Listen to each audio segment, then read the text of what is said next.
அப்போ இவன் போகிறான், ஆஸ்திகளை செலவழிக்கிறான், எல்லாம் போச்சு, பஞ்சம் வந்துருச்சு, சாப்பாடு கிடைக்கல, தகப்பன் இல்லாத வாழ்க்கை ரொம்ப கடினமான வாழ்க்கையா இருக்குது. அவன் பிச்சை கேட்டாலும் அவனுக்கு ஹெல்ப் பண்றதுக்கு யாரும் இல்ல. கடைசியில பன்றிகள் தின்கிற தவிட சாப்பிடுறேன்னு கேட்கிறான். அதை கூட ஒருத்தர் என்ன பண்ண மாட்டேங்கிறான்? கரிசனை இல்லாத உலகம். தகப்பனுடைய வீட்டுக்கு வெளியே போயிட்டா இருக்கிற வரைக்கும் உனக்கு நல்லா இருக்கிறது போல தெரிகிறது, ஆனால் உண்மையான கேர் உனக்கு அங்க இருக்காது. உன் தகப்பனை போல யாரும் உன்னை விசாரிக்க முடியாது. உன் தகப்பனை போல யாரும் உன்மேல் கரிசனையா இருக்க முடியாது. உன் தகப்பனை போல யாரும் உனக்கு நன்மை செய்ய முடியாது. இத ரியலைஸ் பண்றதுக்கு அவனுக்கு ஒரு காலம் எடுத்துக்கிச்சு. சம்டைம்ஸ் நம்ம லைஃப்லயும் அப்படிதானே. ஆண்டவர் இல்லாத வாழ்க்கை வாழ்ந்துட்டு அடிபட்டதுக்கு அப்புறம் தான் நமக்கு தெரியுது, எனக்கு ஆண்டவர் வேணும். மணியை வச்சு நான் சர்வைவ் பண்ண முடியாது. பணத்தை மாத்திரம் வைத்தோ, மனிதர்களை வைத்தோ, பதவி வைத்தோ, ஆஸ்தியை வச்சோ மாத்திரம் நான் வாழ்ந்துட முடியாது. என் வாழ்க்கையில் ஆண்டவர் இருக்கணும் பிரதர். இதெல்லாம் ஆண்டவர் இல்லாம எல்லாம் இருந்து வேஸ்ட். ஆனா எதுவுமே இல்லாம ஆண்டவர் இருந்தா எல்லாம் எனக்கு வரும். அதை ரியலைஸ் பண்றான். இப்படி எல்லாம் படிக்கும் போது நீங்க இதுலயே கத்துக்கிட்டீங்கன்னா உங்க லைஃப்ல அடிபட்டு கத்துக்க வேண்டாம். சம்டைம்ஸ் பணத்துக்கு பின்னாடி போறோம், பதவிக்கு பின்னாடி போறோம், ஆஸ்திகளுக்கு பின்னாடி போறோம், மனிதர்களுக்கு பின்னாடி போறோம், தேவனை மறந்து விடுகிறோம். உங்க வாழ்க்கையில் ஆண்டவர் எங்க இருக்கிறாரு? நான் சொல்றேன்,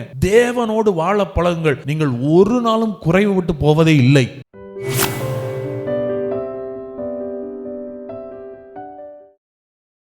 ஜீசஸ் இயேசு சொல்றாரு, தேவனை ஒருவனும் ஒரு காலும் கண்டதே இல்லை. பிதாவின் மடியிலிருந்து வந்த இயேசுவை அவரை வெளிப்படுத்தினார். Nobody has never seen God. அவன் அடிச்சு விட்டான், கத்தர்னா இப்படிரா அப்படிரா அப்படி பண்ணுவார் இப்படி, ஏன்னா அவனுடைய அனுபவத்திலிருந்து பேசிட்டான். ஆனால் இவர் ஒருவர் தான் நிஜத்தில் பார்த்து வந்தவர். நிஜத்தில் பார்த்து வந்தவர். சிலர்லாம் இந்த கிராமத்தில் கதை விடுவாங்க பாருங்க, பார்த்த மாதிரியே பேசுவோம், சுற்றி இருக்கவங்களாம் அப்படியாம்மா நம்மளுக்கு தான் தெரியும், சொல்கிறது எல்லாமே பொய். அப்போ ஒருத்தர் கேட்குறாங்கன்னா இவன் என்ன எக்ஸ்ட்ரா 4 பாயிண்ட் சேர்த்து விட்டுறான். பழைய ஏற்பாட்டில் அடிச்சு விட்டாங்க கத்தரை பற்றி. அவர் அப்படி பண்ணுவார், இப்படி பண்ணுவார், பொறுமையாக இருக்க மாட்டார், ஆண்டவர் பொறுமைக்கு ஒரு எல்லை இருக்குன்றாங்க. ஆனால் வேதம் சொல்லுது அவர் நீடிய சாந்தம் உள்ளவர். கர்த்தருடைய பொறுமையை சோதிக்காதன்ட்டாங்க. ஆனால் அவர் சொல்றாரு, நான் நீடிய சாந்தம் உள்ளவர். அவருடைய பொறுமைக்கு எல்லைன்றதே கிடையாது. வேதம் சொல்லுது, பரிசுத்த ஆவியானவர் நமக்குள்ள இருக்கும்போது ஆவியானவருடைய கனி ஒன்று என்னன்னா, நம்மளுக்குள்ள இச்சையடக்கம், சாந்தம், இதெல்லாம் அன்பினுடைய வெளிப்பாடு. when I say God is love, தேவன் அன்பாகவே இருக்கிறார்னு சொல்லும்போது, அன்பு பொறாமை கொள்ளாது, அன்பு தீங்கு நினையாது, அன்பு உனக்கு எகென்ஸ்டாக தீங்கு நினையாது, அன்பு நீடிய சாந்தம் உள்ளது. அப்போது ஆண்டவரை நீ அன்பானவர்னு சொல்லும்போது அவர் நீடிய சாந்தம் உள்ளவர். அப்போ தேவனை பற்றிய ஒரு தவறான படத்தை காண்பித்து மனிதர்களை நம்ப வைத்து வாழ வைத்த இந்த உலகத்திற்குள்ள இயேசு இப்போ உள்ள வந்துட்டு சொல்றாரு, நோ நோ நோ, நீ நினைக்கிற மாதிரி அவர் கிடையாது, நீ நினைக்கிற மாதிரி அவர் கிடையாது. ஸோ இந்த கதையை சொல்லும்போது முன்னாடி உட்கார்ந்துருக்கிறவர்களுக்கு நல்லா தெரியும், இந்த தகப்பன் தான், இந்த மனுஷன் தான் பிதாவுக்கு அடையாளமாக பேசி கொண்டிருக்கிறார்.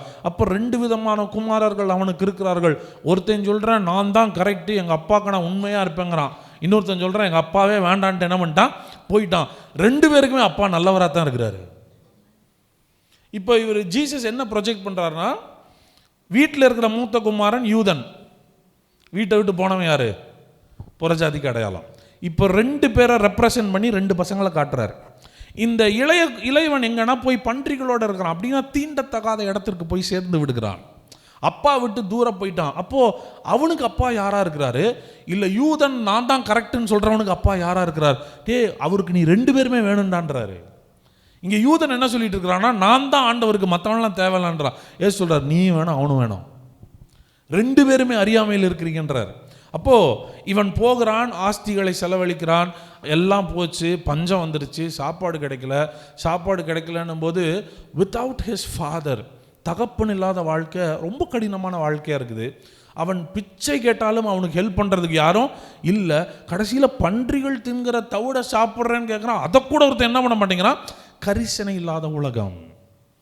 There is no protection and provision outside your father's house. தகப்பனுடைய வீட்டுக்கு வெளியே போயிட்டா இருக்கிற வரைக்கும் உனக்கு நல்லா இருக்கிறது போல தெரிகிறது, ஆனால் உண்மையான கேர் உனக்கு அங்கே இருக்காது. Nobody cares for you like your father.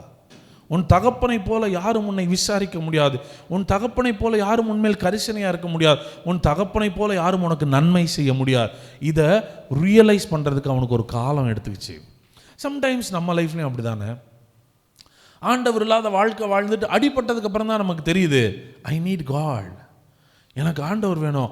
Not just மணியை வச்சு நான் சர்வைவ் பண்ண முடியாது. பணத்தை மாத்திரம் வைத்தோ, மனிதர்களை வைத்தோ, பதவியை வைத்தோ, ஆஸ்தியை வச்சோ மாத்திரம் நான் வாழ்ந்துட முடியாது. I need God in my life. என் வாழ்க்கையில் ஆண்டவர் இருக்கணும் பிரதர். இதெல்லாம் ஆண்டவர் இல்லாமல் எல்லாம் இருந்து வேஸ்ட்டு. ஆனால் எதுவுமே இல்லாமல் ஆண்டவர் தான் எல்லாம் எனக்கு வரும். அதை இவன் ரியலைஸ் பண்ணுறான் அவுட் ஆஃப் ஹிஸ் எக்ஸ்பீரியன்ஸ். நான் சொல்கிறேன், இப்படியெல்லாம் படிக்கும்போது நீங்கள் இதிலேயே கற்றுக்கிட்டீங்கன்னா உங்கள் லைஃப்பில் அடிபட்டு கற்றுக்க வேண்டாம். சம்டைம்ஸ் வி கோ ஆஃப்டர் மணி. பணத்துக்கு பின்னாடி போகிறோம், பதவிக்கு பின்னாடி போகிறோம், ஆஸ்திகளுக்கு பின்னாடி போகிறோம், மனிதர்களுக்கு பின்னாடி போகிறோம். We forget God. தேவனை மறந்து விடுகிறோம். Where is God in your life? உங்கள் வாழ்க்கையில் ஆண்டவர்னு எங்கே இருக்கிறாரு? நான் சொல்கிறேன், live your life with God. தேவனோடு வாழ பழகுங்கள். நீங்கள் ஒரு நாளும் குறைவு விட்டு போவதே இல்லை. There is no lack in Father's presence. அவருடைய பிரசன்னத்தில் பரிபூரண ஆனந்தமும் நித்திய பேரின்பமும் இருக்கிறது. அங்கே குறை என்பதற்கே இடமில்லை. இப்போ ஒருவேளை நீ வேணும்னே தகப்பனை விட்டு போயிட்ட, நீ கீழ்ப்படியாமல் இருக்கிற, நீ போகிற ஆதியிலிருந்தே பாருங்களேன். நம்மளுடைய தியாலஜி மாறணும். நமக்கு எல்லாமே மாற்றி மாற்றி, அதான் நான் சொல்கிறேனே, சேட்டன் கரப்ட்ஸ் அவர் டீச்சிங். அப்போது ஜீசஸ் ஒவ்வொன்றா கரெக்ட் பண்ணிகிட்டே வர்றார். ஃபர்ஸ்ட் என்ன சொல்கிறாருன்னா, உன் அப்பா என்ன கேட்டாலும் உனக்கு என்ன பண்ணுவார்? கொடுப்பார். Because that belongs to you. நீ அவருடைய பிள்ளையாக இருக்கிறதுனால நீ சுதந்திரவாளி, உனக்கு கண்டிப்பாக கிடைக்கும். நாம